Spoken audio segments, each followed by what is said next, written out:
वास्तविक संख्याएं।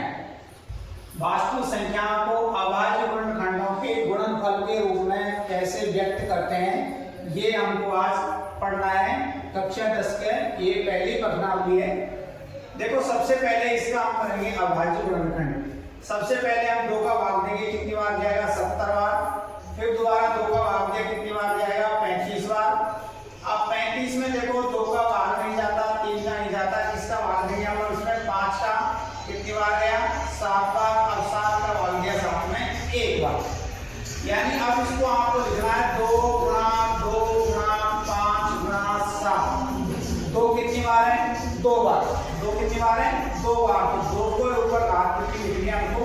2 और गुणा 5 और गुणा 7। यानी अभाज्य गुणनखंड के गुणनखंडों के रूप में व्यक्त करना। तो आपको ये सवाल ऐसे करना है, अभाज्य गुणनखंड करना है।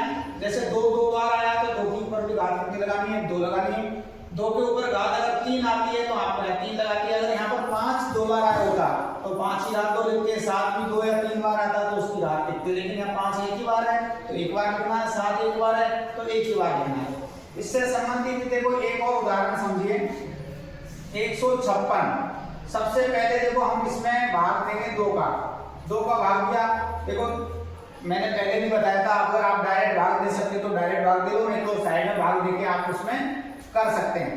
देखो 2 का भाग दिया, 7 दूनी 14, 1 बच गया 16 हुए तो 8 बार। फिर दोबारा 2 का भाग दिया, 3 दूनी 6, 1 बचेगा 18, 9 दूनी 18। अब देखो इसमें 2 का भाग नहीं जाता है तो अब इसमें हम भाग देंगे किसका? 3 का। 3 एकम 3 और 3 किया 9। अब देखो 13 एक ऐसी संख्या, भाज्य संख्या, इसमें 13 में केवल 13 का ही भाग जाता है। अब देखो इसको लिख लिया हमने 2 गुणा 3 गुणा 13। 2 बार आया है तो 2 की घात कितनी लिखनी है हमको? 2। 3 एक बार है 3 और 13 एक बार है तो 13। यानी अभाज्य गुणनखंडों के गुणनफल के रूप में व्यक्त करना। तो आप अभाज्य गुणनखंड कर सकते हैं। जो संख्या जितनी बार घात 2 बार आई है तो 2 घात लगानी है, 3 बार आई है तो 3 बार घात लगानी है। अब देखो इससे संबंधित ये सवाल आगे है हमारे इसमें। अभाज्य गुणनखंड विधि द्वारा पूर्णांकों के एचसीएफ और एलसीएम ज्ञात करना। पूर्णांकों के एचसीएफ और एलसीएम ज्ञात करना।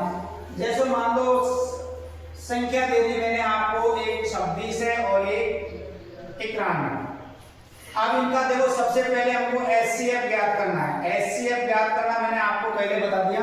एचसीएफ के लिए संख्याओं को अलग अलग लिखते हैं, एलसीएम के लिए संख्याओं को एक साथ लिखते हैं। तो देखो सबसे पहले 2 का भाग दिया, कितनी बार गया? 13 बार। 13 अभाज्य संख्या है तो 13 में केवल 13 का ही भाग जाएगा। तो देखो ये लिख दिया आपने 2 गुणा 13। अब इसमें भाग दो, किसका भाग देंगे? इसमें भाग देंगे 7 का। 2 3 4 5 का भाग नहीं जाता है तो 7 का भाग कितनी बार गया? 13 बार।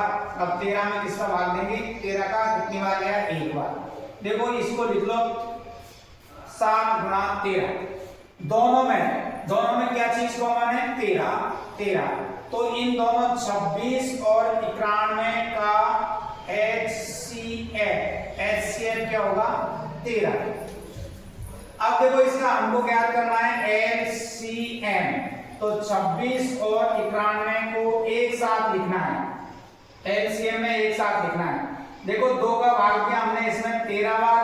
2 का भाग इसमें जाता नहीं है तो 91 का 91 लिखेंगे। फिर देखो हमको किसका भाग देना है?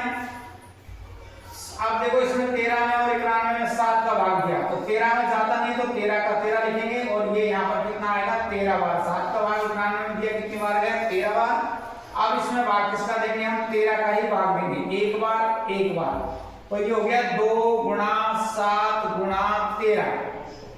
अब इन तीनों संख्याओं को आपको गुणा करना है। इनको तीनों को गुणा करने पर कितना आता है? देखो गुणा करके देख लो। 7 गुणा 2 करेंगे जो आएगा 14, 14 को 13 से गुणा करेंगे जो आएगा 182। ठीक है, तो ये क्या आ गया आपका? एलसीएम। एचसीएफ कितना आया? 13। एलसीएम कितना आया? 182। अब इसमें आगे आपको एक चीज और सिद्ध करनी है। एचसीएफ गुणा एलसीएम बराबर संख्याओं का गुणनफल। संख्याओं का गुणनफल।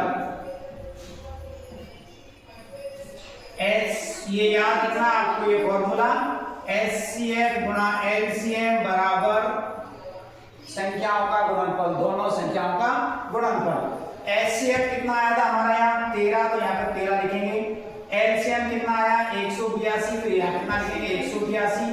दोनों संख्या कौन कौन सी थी हमारे पास में, देखो सवाल में 26 और 91, तो यहाँ पर लिखेंगे आप 26 गुणा 91, 26 गुणा 91, यानी इनका गुणनफल और इनका गुणनफल बराबर आना चाहिए।